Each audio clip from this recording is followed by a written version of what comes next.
Benarkah amalan adat berpatih dalam pembahagian harta pusaka bercanggah dengan syarak? Isu warisan atau pembahagian harta pusaka dalam adat berpatih telah disalahfahami oleh kebanyakan masyarakat, khasnya di luar Negeri Sembilan. Dikatakan bahawa hanya perempuan sahaja yang berhak untuk menerima warisan dan lelaki tidak mendapat apa-apa. Ini adalah satu kekeliruan yang perlu diluruskan.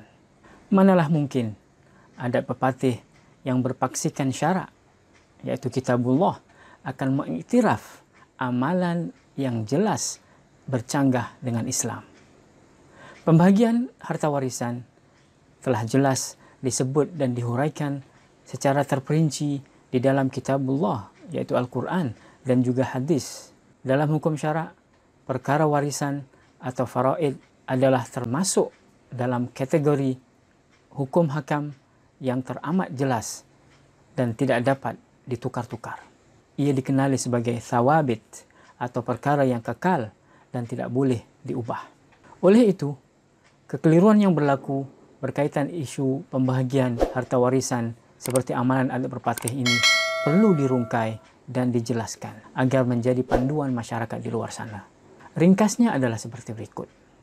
Yang pertama, harta pusaka yang diwariskan mengikut adat berpatih dan hanya diberikan kepada perempuan adalah harta daripada jenis pusaka tinggi yang berupa tanah adat dan bukan semua jenis harta. Kerana harta-harta lain yang bukan pusaka tanah adat adalah milik muktamad waris dan ia tidak terikat dengan undang-undang adat di dalam menggunakannya. Justru ia dibahagikan secara syarak mengikut prinsip pewarisan faraid seperti harta bawaan, harta dapatan, harta carian dan lain-lain. Yang kedua, kenapa harta pusaka berupa tanah adat ini boleh secara amalan adat diberikan atau diwariskan hanya kepada perempuan sahaja dan bukannya diagihkan mengikut hukum faraid? Jawapannya adalah kerana pusaka tanah adat bukan harta yang masuk kategori harta yang dibolehkan untuk diwariskan secara faraid. Kenapa? Kerana harta ini adalah bukan milik seseorang atau bukan harta individu, tetapi ia adalah milik bersama atau milik suku. Dengan demikian, tiada kepemilikan mutlak sempurna atas tanah tersebut. Sedangkan harta yang difaraidkan di antara syaratnya adalah ia perlu berstatus kepemilikan sempurna. Di samping itu, perempuan yang mewarisi tanah adat tersebut hanyalah sekadar penjaga atau pemegang amanah sahaja. Oleh itu, perempuan yang namanya diletakkan sebagai pewaris tidak dapat menjual tanah tersebut dan hanya boleh memakai atau mengambil dari manfaatnya untuk keperluan keluarga. Yang ketiga, amalan pewarisan tanah adat di Negeri Sembilan telah menjadi peraturan atau adat yang diamalkan sejak dahulu kala secara turun-temurun.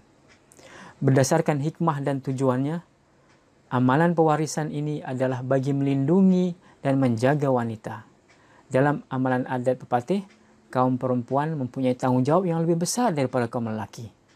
Justru sudah semestinya mereka diberikan harta pusaka bagi memudahkan mereka melaksanakan tanggungjawab dalam keluarga.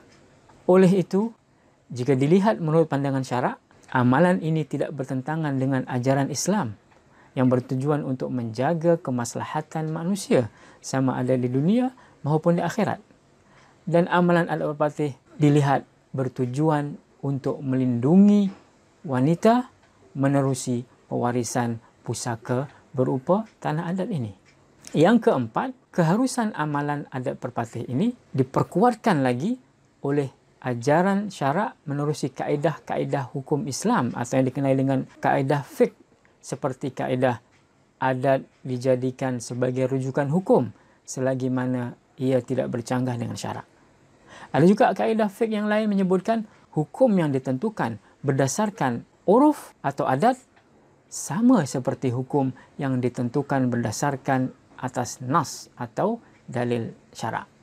Oleh itu, kebenaran pewarisan tanah adat menurut Islam adalah bertepatan dengan dalil syarak, iaitu uruf atau adat, dan juga bersesuaian dengan prinsip-prinsip hukum fiqh. Selain itu, terdapat satu lagi hadis yang menyebutkan bahawa apa yang dalam pandangan orang Islam yang beriman dan berakal sihat itu baik, maka dalam pandangan Allah ia juga baik. Semoga penjelasan ringkas ini dapat memberi sedikit pencerahan bagi memperbetulkan kekeliruan dalam masyarakat berkaitan amalan pewarisan pusaka dalam adat Perpatih. Wallahu a'lam bishawab. Assalamualaikum warahmatullahi wabarakatuh.